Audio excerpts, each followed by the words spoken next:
বিএনপির পক্ষে কাজ করছে বর্তমান নির্বাচন কমিশন। এই অভিযোগ করে জাতীয় নাগরিক পার্টি এনসিপি ঘোষণা করেছে তারা এই কমিশনের অধীনে নির্বাচনে যাবে না। কমিশনারদের পদত্যাগও দাবি করেছেন তারা। তবে কমিশন বলছে নির্বাচন কমিশন সম্পূর্ণ নিরপেক্ষভাবে কাজ করছে। আরো জানাচ্ছেন নিয়াজ মোর্শেদ। চারপাশে লোহার ব্যারিকেড, জলকামানের গাড়ি, বাড়তি পুলিশ মোতায়েন করে কার্যত দুর্গের রূপ দেওয়া হয়েছে আগারগাঁওয়ে নির্বাচন ভবন। কেননা নির্বাচন কমিশন পুনর্গঠন এবং জাতীয় নির্বাচনের আগে স্থানীয় সরকার নির্বাচনের দাবিতে নির্বাচন ভবনের সামনে বিক্ষোভ সমাবেশের ডাক দিয়েছে এনসিপি। বেলা 11টা থেকেই নেতাকর্মীরা জড়ো হতে থাকেন। শুরুতে বক্তৃতা দেন এনসিপির ঢাকা মহানগরীর নেতারা। কিছুক্ষণ পর ব্যারিকেড ঠেলে সরিয়ে প্রধান গেটের সামনে অবস্থান নেয় বিক্ষোভকারীরা। এনসিপির নেতৃবৃন্দ ঘোষণা দেন বর্তমান ইসির অধীনে নির্বাচনে যাবে না তাদের দল। যতক্ষণ পর্যন্ত আমরা এই নির্বাচন কমিশন পুনর্গঠনের কোন রূপরেখা না পাবো ততক্ষণ পর্যন্ত আমরা আমাদের অবস্থান কর্মসূচি এবং বিক্ষোভ চালিয়ে যাব ইনশাআল্লাহ।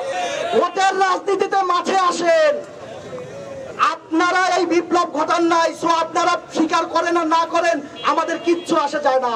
জাতীয় নির্বাচনের আগে স্থানীয় নির্বাচনের দাবি জানিয়ে বিএনপির পক্ষে ইসি কাজ করছে বলে অভিযোগ করেন তারা। গণঅভ্যুত্থানের রক্তের উপরে বসে তাদের বিরুদ্ধে তারা এখন ষড়যন্ত্র করছে।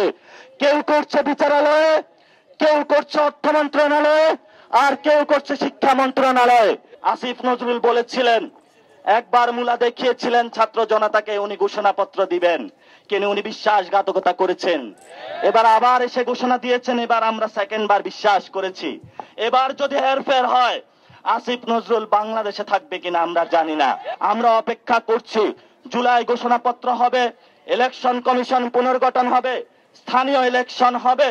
বাইরে এনসিপি যখন বিক্ষোভ সমাবেশ করছে, ভেতরে তখন নির্বাচন কমিশনাররা বসেছিলেন পূর্ব নির্ধারিত কমিশন বৈঠকে। প্রায় 2.5 ঘন্টা বৈঠক শেষে নির্বাচন কমিশনার আবুল ফজল মোহাম্মদ সানাউল্লাহ বলেন, নির্বাচন কমিশন সম্পূর্ণ নিরপেক্ষভাবে কাজ করছে। জাতীয় নাকি স্থানীয় সরকার নির্বাচন আগে হবে সেই সিদ্ধান্ত নেবে সরকার। সিকোয়েন্সিং অফ ইলেকশন কোনটা আগে হবে পরে হবে এটা তো নির্বাচন কমিশনের হাতে না। এই পরিবর্তিত পরিস্থিতিতে সরকারই সিদ্ধান্ত নেবেন কোন নির্বাচন আগে হবে পরে হবে। নির্বাচন কমিশনের দায়িত্ব হচ্ছে নির্বাচন অনুষ্ঠান করা। কমিশন সম্পূর্ণ নিরপেক্ষভাবে দায়িত্ব পালন করছে এবং করে যাবে। ঢাকা দক্ষিণের মেয়র হিসেবে নির্বাচনী ট্রাইব্যুনালের রায়ের পর ইসি আপিল না করায় তা নিয়ে সমালোচনা চলছে। এ বিষয়ে আবুল ফজল মোহাম্মদ সানাউল্লাহ বলেন, সব ধরনের আইন বিধি পর্যালোচনা করা হয়েছে, তাতে ইসির পক্ষভুক্ত হওয়ার কোনো সুযোগ নেই। নিয়াজ মোর্শেদ, মাছরাঙা সংবাদ, ঢাকা।